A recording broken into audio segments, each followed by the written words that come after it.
Imagine trusting someone with your heart, only to discover they betrayed you in the most unimaginable way. This is the story of a man who weaponized intimacy, leaving a trail of devastation in his wake. A story of betrayal, manipulation, and a chilling abuse of trust that led to a life sentence behind bars. Magnus Clayton. A name that once evoked charm and admiration in his community. But beneath that polished exterior lay a darkness few could have imagined. Magnus didn't just break hearts, he shattered lives. Deliberately. Calculatedly. And with a cruelty that defies understanding. This is the story of how one man's actions sent shockwaves through an entire community. How he preyed on trust, exploited love, and left his victims to grapple with a lifelong sentence of their own. A sentence not handed down by a judge, but by his own hands. HIV. A virus that, with modern medicine, can be managed. But in the hands of someone like Magnus, it became a weapon. A tool of control. A means to inflict pain. We'll take you through the rise and fall of Magnus Clayton. You'll meet the men who trusted him, only to have their lives irrevocably changed. You'll hear about the investigation that brought him to justice. And you'll be left asking the haunting question, what drives someone to commit such a heinous act? But before we go further, let me ask you this: how well do you really know the person you're closest to? Could someone you love, someone you trust, be capable of something this monstrous? This story isn't just about Magnus. It's about the victims who survived his cruelty. It's about the resilience of the human spirit in the face of unimaginable betrayal. And it's about the justice system that worked tirelessly to ensure he could never hurt anyone again. So, settle in. This is a story that will stay with you long after it's over. And if you're not already subscribed, now's the time. Because stories like this? They don't just inform, they transform. Let's begin. Magnus Clayton wasn't always a name synonymous with betrayal and cruelty. To understand how he became the man who would later destroy lives, we need to go back to where it all began. Born in the quiet town of Willow Creek, Magnus was the kind of child who stood out. Bright, charming, and effortlessly likable, he had a way of drawing people in. His teachers praised his intelligence. His classmates admired his confidence. But even then, there were whispers. Whispers about how he could talk his way out of trouble. How he seemed to know exactly what to say to get what he wanted. As a teenager, Magnus' charm only grew. He was the boy who could make anyone laugh, the one who always had a plan. But beneath that charisma was something darker. Friends later recalled how he would manipulate situations to his advantage. How he seemed to enjoy the power he had over others. It was subtle at first, little lies, small betrayals, but it was there. When Magnus turned 21, he left Willow Creek for the bustling city of Crestwood. It was here that he truly came into his own. Crestwood's vibrant LGBTQ+ community welcomed him with open arms. Magnus quickly became a prominent figure, known for his activism and his ability to bring people together. He organized events, spoke at rallies, and became a voice for those who felt unheard. But behind the scenes, Magnus was hiding a secret. A secret that would eventually unravel everything. It started with a routine checkup. Magnus had always been careful about his health, or so he claimed. But during a visit to the doctor, he received news that would change his life and the lives of so many others. He tested positive for HIV. For most people, this diagnosis would be a turning point. A moment to reflect, to seek treatment, to protect others. But for Magnus, it was something else entirely. Instead of facing the truth, he buried it. He told no one. Not his friends. Not his partners. Not even his family. Why? Because Magnus Clayton wasn't like most people. Psychologists who later studied his case described him as having narcissistic tendencies. He craved admiration. He thrived on control.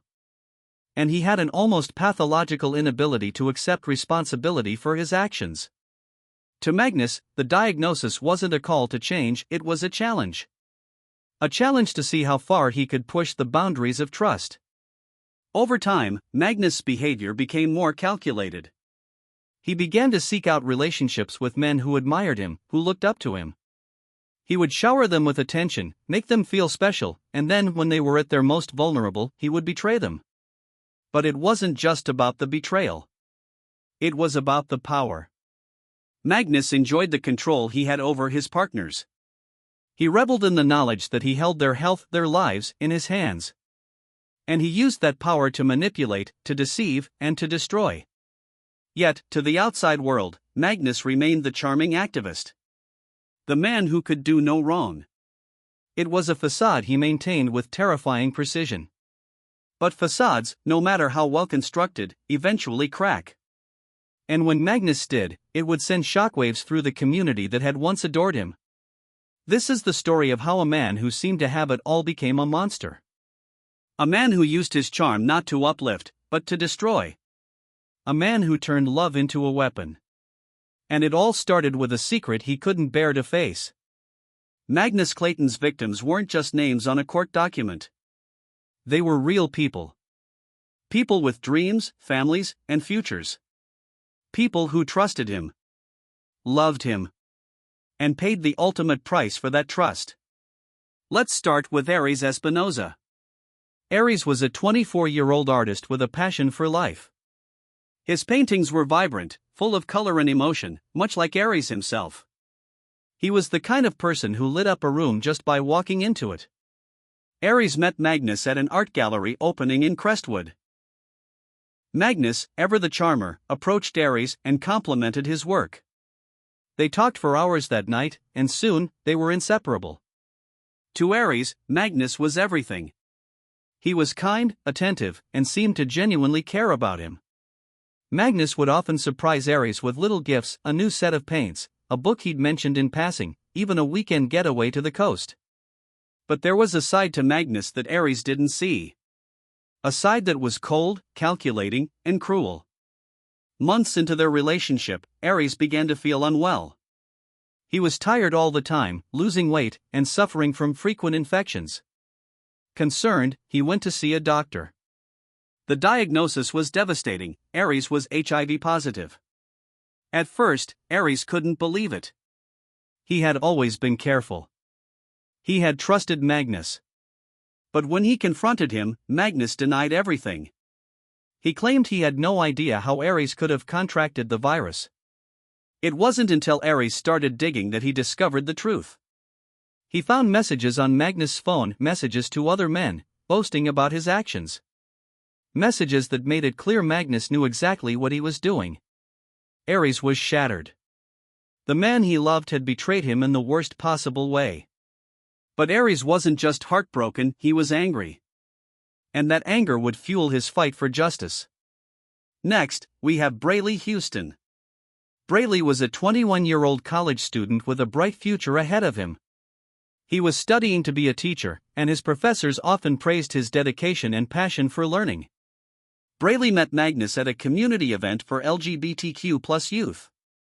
Magnus was the keynote speaker, and Brayley was instantly captivated by his charisma. After the event, Magnus approached Brayley and struck up a conversation. They exchanged numbers, and soon, they were dating. To Brayley, Magnus was a mentor as much as a partner. He encouraged Brayley's dreams, helped him with his studies, and even introduced him to influential people in the community. But Magnus' true intentions were far from noble. One night, Brayley noticed something strange. Magnus had left his phone unlocked, and Brayley couldn't help but glance at the screen. What he saw made his blood run cold. Magnus had been searching for ways to hide his HIV status. Confronted, Magnus initially denied everything. But when Brayley insisted on getting tested, the truth came out.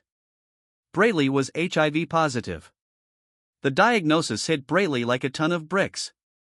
He felt betrayed, violated, and utterly alone. His family, though supportive, struggled to understand how this could have happened. Brayley's mother later recalled how her son would cry himself to sleep, asking over and over, "Why would someone do this to me?" Brayley's fight for survival was grueling. The physical toll of the virus was bad enough, but the emotional scars ran even deeper. Yet, despite everything, Braley refused to let Magnus destroy him. He became an advocate for HIV awareness, using his story to help others. Finally, there's Silas Beard. Silas was a 28-year-old bartender with a quick wit and an easy smile. He was the kind of person who could make friends with anyone, and his bar was a popular spot for locals. Silas met Magnus at his bar. Magnus was a regular, and the two quickly hit it off. They bonded over their shared love of music and travel, and before long, they were in a relationship. But Magnus' charm masked a dark secret. Silas began to notice strange behavior. Magnus would often insist on not using protection, claiming it wasn't necessary. He would also become defensive whenever Silas brought up the topic of sexual health. When Silas started feeling unwell, he knew something was wrong. A visit to the doctor confirmed his fears. He was HIV positive. Silas was devastated. He felt betrayed not just by Magnus, but by the community that had once celebrated him. The stigma surrounding HIV made him feel isolated, and he struggled to cope with the diagnosis. But Silas wasn't alone. He found support in other survivors, and together, they began to piece their lives back together. These are just 3 of Magnus Clayton's victims. 3 lives forever changed by one man's cruelty. But they are also 3 stories of resilience, courage, and the unbreakable human spirit. Magnus may have taken their health, but he couldn't take their will to fight. And fight they did, not just for themselves, but for justice. Because this isn't just a story about betrayal. It's a story about survival. And it's a story that's far from over. The truth about Magnus Clayton didn't come out all at once. It unraveled slowly, like a thread pulled from a tightly woven fabric. And it started with Aries Espinosa. Aries had always been perceptive. It was part of what made him such a talented artist. He noticed details others overlooked. And as his relationship with Magnus progressed, he began to notice things that didn't add up.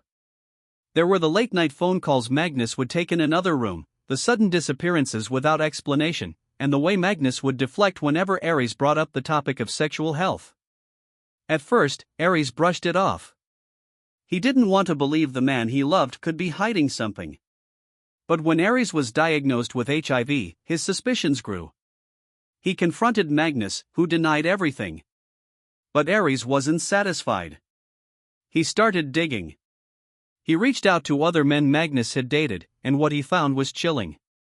One after another, they shared similar stories. Magnus had been charming, attentive, and seemingly perfect until they started feeling unwell. Until they, too, were diagnosed with HIV. Aries knew he couldn't stay silent. He went to the police, and that's when Detective Judith Frost entered the picture. Detective Frost was a seasoned investigator with a reputation for tenacity. She had seen her share of difficult cases, but this one was different. This wasn't just about catching a criminal. It was about giving a voice to the voiceless. Frost and her team began their investigation by interviewing Magnus' past partners. The stories they heard were heartbreaking. Men who had trusted Magnus, who had loved him, only to be betrayed in the most devastating way. But Frost knew that to build a case, they needed hard evidence. And that's where things got tricky. Magnus was careful. He had covered his tracks well. But he wasn't perfect. The first breakthrough came when investigators obtained Magnus' medical records. They showed that he had known about his HIV status for years, long before he met Aries, Braley, or Silas. Next, they uncovered text messages. Messages where Magnus bragged about his actions. Messages where he discussed ways to hide his status. Messages that made it clear he knew exactly what he was doing. One particularly damning exchange was with a man named Ezra Stevens. Magnus had written, "I don't care what happens to them. They're just pawns in my game." When confronted with the evidence, Magnus tried to deny it. He claimed the messages were taken out of context, that he was being framed. But the truth was undeniable. The case against Magnus was building, but Frost knew they needed more. They needed to show the full extent of his crimes. That's when they discovered the pattern. Magnus had a type. He targeted young, vulnerable men who were new to the city, men who were struggling to find their place in the world. He would shower them with attention, make them feel special, and then, when they were at their most vulnerable, he would betray them. It was a pattern of manipulation and control that spanned years. And it was a pattern that Detective Frost was determined to break. But this case also raises broader questions. Questions about trust, about accountability, and about the systems in place to protect the vulnerable. Some might look at a case like this and wonder what it means for the LGBTQ+ community. Does it reflect something deeper? Or is it simply the actions of one individual? The truth is, cases like Magnus are rare, but they are not unheard of. They force us to confront uncomfortable realities about human behavior, regardless of sexual orientation or identity. What do you think? Does a case like this make you question the LGBTQ+ community? Or do you see it as an isolated incident, a reminder that anyone, regardless of who they are, can commit unspeakable acts? This isn't about taking sides. It's about starting a conversation. About understanding the complexities of human nature and the importance of holding individuals accountable for their actions. As the investigation continued, more victims came forward. Each story added another layer to the case against Magnus. Each story was a reminder of the lives he had destroyed. But it was also a reminder of the power of truth. Because no matter how hard Magnus tried to hide his actions, the truth always finds a way to come out. And in this case, the truth was enough to bring him to justice. The trial of Magnus Clayton was not just a legal proceeding, it was a reckoning. For the victims, it was a chance to confront the man who had shattered their lives. For the community, it was a moment to demand accountability. And for Magnus, it was the final act in a story of betrayal and cruelty. The prosecution's case was built on one central argument: Magnus Clayton's actions were premeditated, malicious, and calculated. They painted a picture of a man who knew exactly what he was doing and chose to do it anyway. Prosecutor Elena Welch stood before the jury and laid out the evidence. She started with Magnus' medical records, which showed he had known about his HIV status for years. She then presented the text messages where Magnus bragged about his actions, discussed ways to hide his status, and even referred to his victims as pawns in his game. But perhaps the most damning evidence came from the victims themselves. One by one, they took the stand. Aries Espinoza, his voice trembling with emotion, described how Magnus had manipulated him, how he had trusted him completely, only to be betrayed in the most devastating way. Brayley Houston spoke about the physical and emotional toll of his diagnosis, and how it had changed his life forever. Silas Beard recounted the stigma and isolation he had faced, and how Magnus' actions had left him feeling broken. The prosecution also called expert witnesses to the stand. Psychologists testified about Magnus' narcissistic tendencies and his lack of empathy. Medical experts explained the long-term impact of HIV and the importance of disclosure in preventing transmission. By the time the prosecution rested its case, the evidence against Magnus was overwhelming. But the defense wasn't ready to give up. Magnus' defense team, led by attorney Dario Diaz, argued that their client was not a monster, but a man struggling with denial and fear. They claimed that Magnus had been in shock after his diagnosis and had buried his head in the sand, refusing to accept the reality of his condition. Diaz painted Magnus as a flawed human being, someone who had made terrible mistakes but didn't deserve to be vilified. He argued that Magnus' actions were not premeditated, but the result of fear and ignorance. But the jury wasn't convinced. During closing arguments, Prosecutor Welch looked directly at the jury and said, "This isn't just about Magnus Clayton. This is about justice. Justice for Aries, for Brayley, for Silas, and for all the others whose lives he destroyed.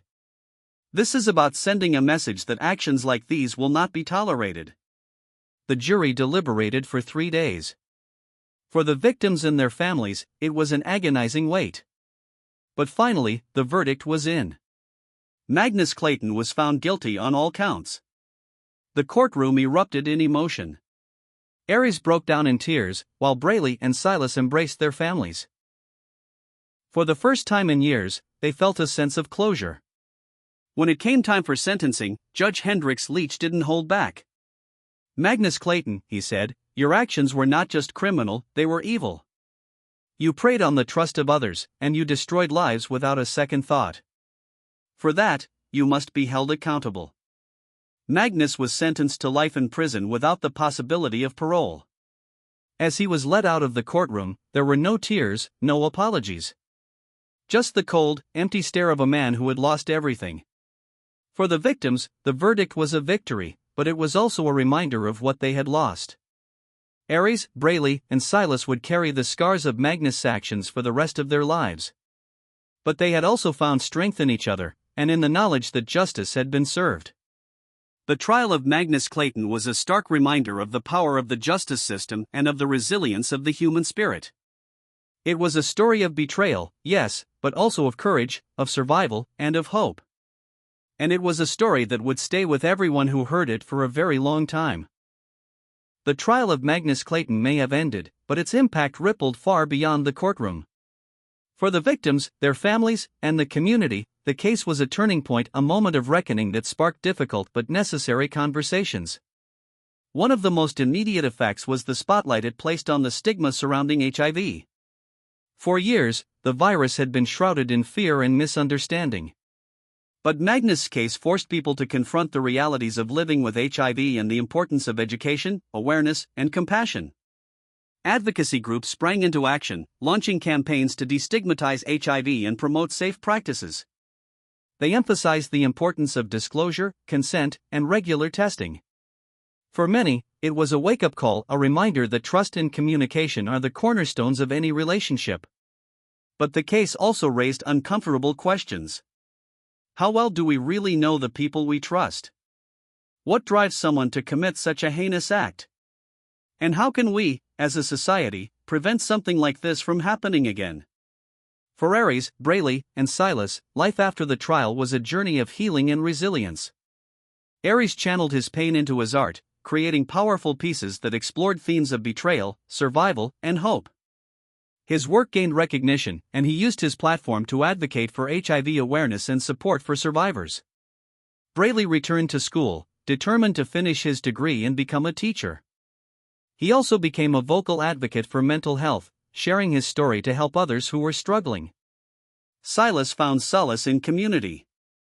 He connected with other survivors and became an active member of a support group. Together, they worked to break down the stigma surrounding HIV and create a safe space for others to share their stories. But the scars remained. For all three men, the trauma of what they had endured would never fully disappear. But they had found ways to move forward, to rebuild their lives, and to find meaning in their pain. As we reflect on this case, it's impossible not to ask ourselves some hard questions. What drives someone to commit such a monstrous act? Is it power? Control? Or something deeper, something more insidious? And what does this case say about trust?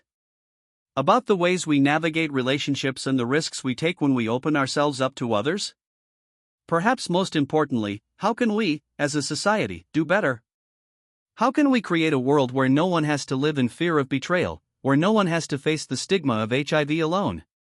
These are not easy questions, and there are no simple answers. But they are questions worth asking. Because at its core, this isn't just a story about Magnus Clayton. It's a story about us. About the choices we make, the values we hold, and the kind of world we want to live in. It's a story about the power of resilience, the importance of accountability, and the need for compassion in the face of tragedy. And it's a story that reminds us that even in the darkest moments, there is always hope. So, what do you think? How can we, as individuals and as a society, prevent something like this from happening again? What steps can we take to build a world where trust is valued, where stigma is dismantled, and where survivors are supported? Let us know in the comments below. Because stories like this? They don't just end when the trial is over. They stay with us. They challenge us. And they inspire us to do better. Thank you for watching. And remember, subscribe for more stories that matter.